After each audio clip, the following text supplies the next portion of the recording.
ఒక ఆశ్రమంలో ఉన్న పిల్లాడికి ఒక పెద్ద డౌట్ వచ్చిందట.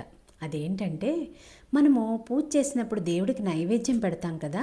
అయితే ఆ నైవేద్యాన్ని దేవుడు నిజంగా తింటాడా? ఒకవేళ తిన్నట్టయితే మనం పెట్టింది పెట్టినట్టుగా ఎలా ఉంటుంది? అసలు ఇది దేవుడి కోసం చేస్తామా, మనం తినడం కోసం చేస్తామా అని వచ్చిందట.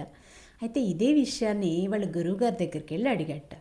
అది విన్న గురువుగారు చిన్నగా నవ్వి ఆ బాబుకి ఒక బుక్ ఇచ్చి దాంట్లో ఉన్న పద్యాన్ని చదవమని చెప్పారట.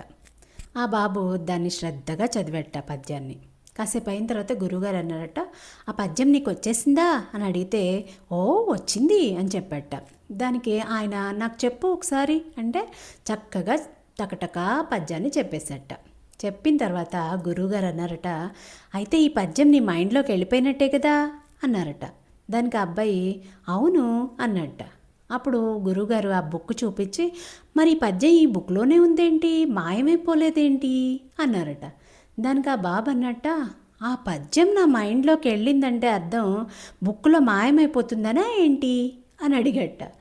అప్పుడు గురువుగారు కదా, ఆ పద్యం నీ మైండ్లోకి వెళ్ళిందంటే అర్థం ఏంటి, ఆ పద్యంలో ఉన్న ఎసెన్స్ నీ బుర్రలోకి వెళ్ళింది అని అర్థం. అంతేకాని ఆ పద్యం అంతా నీ బుర్రలోకి వెళ్ళిపోయిందని కాదు కదా. అలానే మనం పెట్టిన నైవేద్యంలోని ఎసెన్స్ని ఆ దేవుడు తీసుకుంటాడు, అంతేకాని అది మొత్తం ఖాళీ చేసేయడు కదా. ఇంకా ఆ నైవేద్యంలో ఉన్న ఎసెన్స్ని తీసుకొని తనలో ఉన్న పాజిటివ్ పవర్ని దాంట్లో నింపుతాడు.